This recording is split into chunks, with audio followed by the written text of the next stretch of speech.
बुद्ध की कहानियां जीवन के विभिन्न पहलुओं को समझाने के लिए प्रसिद्ध हैं। उनकी शिक्षाएं लोगों को शांति, समझ और संतोष की ओर प्रेरित करती हैं। यहाँ पर एक प्रसिद्ध कहानी प्रस्तुत है जो मस्त रहना की महत्वपूर्णता को दर्शाती है। बहुत समय पहले की बात है, एक छोटे से गांव में एक व्यक्ति रहता था जिसका नाम आनंद था। आनंद जीवन में हमेशा तनावग्रस्त और चिंता में रहता था। वो हर छोटी छोटी बात को लेकर परेशान हो जाता था और इस कारण उसकी नींद भी पूरी नहीं होती थी। एक दिन आनंद ने सुना कि भगवान बुद्ध उसके गांव के पास ही एक वन में उपदेश दे रहे हैं। उसने सोचा कि बुद्ध से मिलकर उसे शायद अपनी समस्याओं का समाधान मिल सकेगा। इसलिए वो जल्दी ही बुद्ध के पास पहुंचा और उनसे अपनी चिंता और तनाव की बात कही।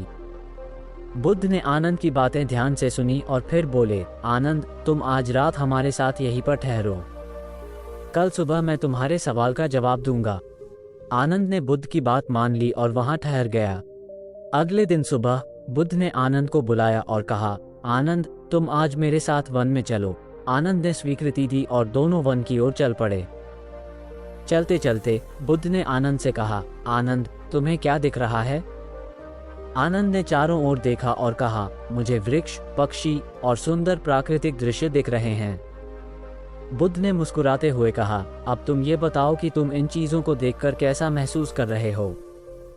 आनंद ने कहा, मैं बहुत खुश और शांति महसूस कर रहा हूँ। बुद्ध ने कहा, आनंद, जीवन भी इसी वन की तरह है। जब तुम चारों ओर की सुंदरता और शांति को देखोगे तो तुम्हारा मन भी मस्त रहेगा। लेकिन जब तुम केवल समस्याओं और चिंताओं पर ध्यान दोगे तो तुम हमेशा परेशान और तनावग्रस्त रहोगे। बुद्ध ने आगे कहा, जीवन में हर स्थिति में मस्त रहना एक कला है।